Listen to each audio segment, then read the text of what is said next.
Mais uma vez comigo, assim como todos os dias, Paulo Vinícius Coelho. Também teremos na mesa Pedrinho, dupla PP. Paulo e Pedro. Começamos pelo Paulo. Tudo bem, Paulo? Bem-vindo ao Troca. Boa noite. Tudo bem, o Flamengo Felipe? está na decisão, como todo mundo imaginava. Tudo bem, Felipe Diniz? Tudo bem, Pedrinho? Você que está em casa. O Flamengo chega à decisão e pode ser o 8º campeão invicto da história da Libertadores com a melhor campanha de todos os tempos. Porque dos 7 campeões invictos anteriores, só um fez mais do que 10 jogos. O Corinthians, que empatou 6 vezes. Só um dos campeões invictos, o Estudiantes de 69, ganhou todos os jogos. Mas foram 4, porque ele já entrava na semifinal. O Flamengo chega com 11 vitórias e um empate. Pode ser o 8º campeão invicto. Pra você ter uma ideia de como é difícil ser campeão invicto na Libertadores, são 7 campeões invictos na Libertadores e 13 na Liga dos Campeões. Olha como é duro ser campeão invicto e o Flamengo pode ser o melhor de todos os campeões invictos se ganhar do Atlético Paranaense. Sem dúvida nenhuma, é uma grande campanha. Você gosta da final em jogo único? 2 brasileiros jogando lá no Equador, Pedrinho? Eu já dou a minha opinião que eu acho esdrúxulo. Na América do Sul, você fazer uma final como essa, num país distante, a gente não tem todo o acesso a voos como se tem na Europa. Eu sou um crítico dessa final em jogo único. E você, Pedrinho, você gosta? Boa noite. Beleza, Diniz, PVC. O passe veio forte pra você, tu dominou rápido. Você viu, né? Foi esperto. A trairagem que rola solta.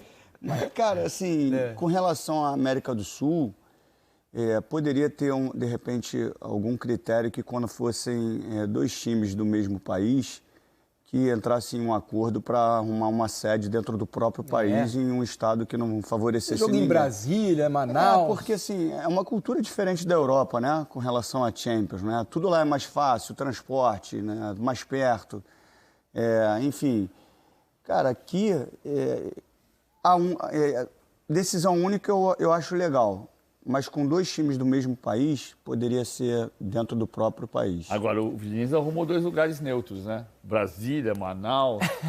Ia ter muito mais atleticano que rubro-negro. É verdade que em Guayaquil vai ter muito mais torcedor do Flamengo do que do Atlético Paranaense. Não, mas aí poderia abrir o número de ingressos na mesma quantidade para as 2 torcidas. Eu vou te falar, eu sou a favor do como era. Um jogo lá na Arena da Baixada, faz outro no Maracanã e estamos resolvidos. Nós não temos aqui estrutura férrea, como na Europa, trem. Lá o transporte é muito fácil para se deslocar e as torcidas se moverem.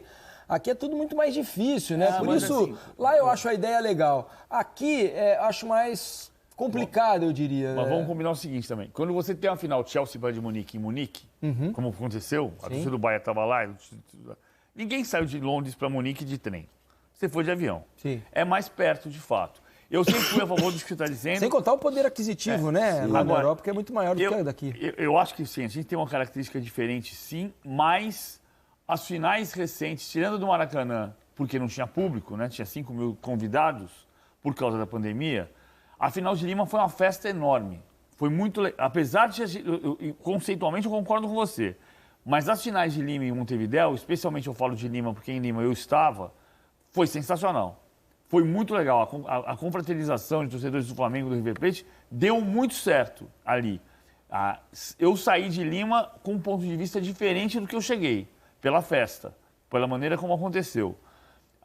O Maracanã foi diferente. O Maracanã era para ser a maior de todas as festas, mas foi no ano da pandemia, só tinha 5 mil convidados. Aí mata qualquer decisão. Mas em Lima foi muito legal.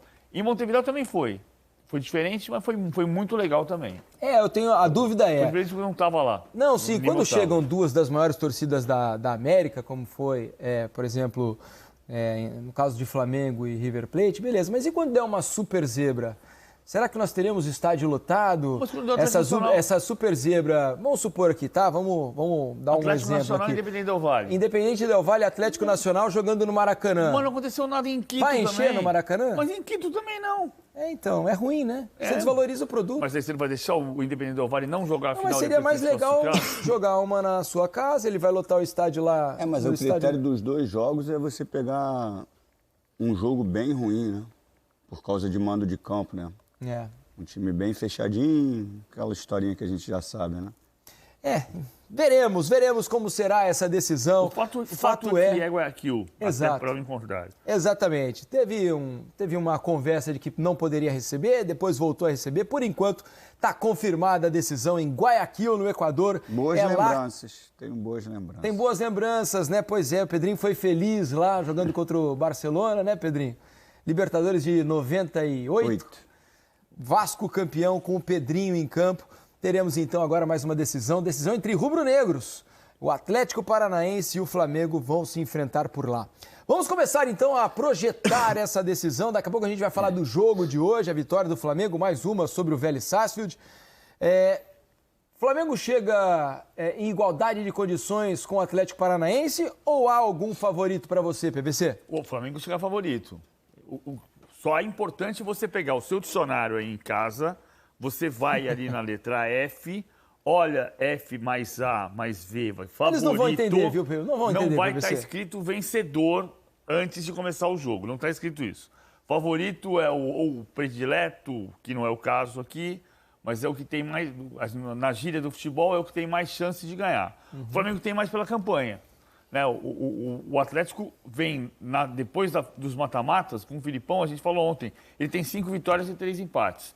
O Flamengo tem 11 vitórias e 1 empate, com a campanha inteira. Se você considerar o Atlético tem 2 derrotas. O Flamengo tem a melhor defesa da competição, só sofreu, dos que chegaram nas semifinais, só sofreu 4 gols. Então é lógico que o retrospecto do Flamengo faz do Flamengo o favorito. Agora, vai ter um jogo para jogar e o Filipão vai levar para Guayaquil tudo que ele sofreu nos jogos recentes contra o Flamengo. E tem um outro detalhe, né, Pedrinho, que acho que faz o Flamengo um pouco favorito, pelo menos, é a questão do desempenho, né? O que o campo mostra nesse momento. O Atlético teve classificações heróicas, né? O jogo contra o Estudiantes, lá na Argentina, foi um sufoco danado. O jogo estava indo para pênaltis, quando o Atlético achou um gol lá nos acréscimos, no apagar das luzes, conseguiu a classificação. Depois, contra o Palmeiras, também foram 2 jogos muito complicados. Por isso o Flamengo chega pelo menos um pouco favorito ou você tem alguma visão diferente? Não, Diniz, final em jogo único é muito difícil. O Flamengo é favorito pela qualidade técnica e pelo desempenho. Quando a gente faz um comentário aqui, a gente não quer tirar de forma nenhuma o mérito das equipes que chegam a uma final de Libertadores, né? Mais uma, né, do Filipão. Mas o jogo, por exemplo, do Palmeiras, o Palmeiras teve uma grande infelicidade de perder um jogador expulso. E isso fez toda a diferença no jogo. Porque as escolhas, cada um joga de um jeito, tá? Não tem certo e errado. Mas, por exemplo, as escolhas do Filipão de trabalhar com perseguições individuais, que é válido, como eu estou falando, cada um trabalha de um jeito. Mas, por exemplo, o Fernandinho. O Fernandinho jogou na Europa muitos anos. Que lá você se trabalha praticamente marcando em linhas, cortando linha de passe, pressionando o homem da bola. O Fernandinho tem 37 anos e trabalhou com perseguição o tempo inteiro em cima do Zé Rafael, que nem é tão rápido. E já no primeiro lance faz uma falta e toma cartão, se eu não me engano. Nesse lance, e depois ele toma o drible na jogada do gol. E não fazia uma boa partida. Sim. E não, trabalhando com perseguição com o Fernandinho. Então são escolhas que poderiam ter dado errado. Se o Palmeiras não perde um jogador, a história do jogo poderia ser completamente diferente. Com a saída de um jogador da expulsão, e aí você toma uma outra atmosfera. E chega na final. Mérito do Filipão. Porque ninguém chega a uma final de Libertadores sem mérito. Claro. Aí você olhar o desenho do que pode ser esse jogo, se o Filipão trabalhar com perseguições individuais, em cima de Arrascaeta, em cima de Everton Ribeiro, que são jogadores que se livram facilmente dos seus marcadores. Já sofreu muito no Maracanã, na Copa do Brasil, né? Muito. Sofreu na Arena. Cara, é usar a estratégia certa para um jogo único. E aí, dentro das duas estratégias e do potencial individual, é lógico que você vê um favoritismo, que não quer dizer nada. Claro que não. Quer dizer nada. Quer dizer, quer ver? Olha aqui, ó, quer dizer, querido, protegido, amado, amante, amor, bem amado, bem querer, bem visto, bem quisto, caro, dileto, eleito e estimado. Tudo isso. Só que no Nenhuma futebol... dessas não, se cabe a encaixa no nós futebol. aqui. Porque a gente diz, o favorito é o que tem mais chance. Exatamente. Supostamente tem mais chance. A gente vai saber disso dia 29 de outubro. Só com relação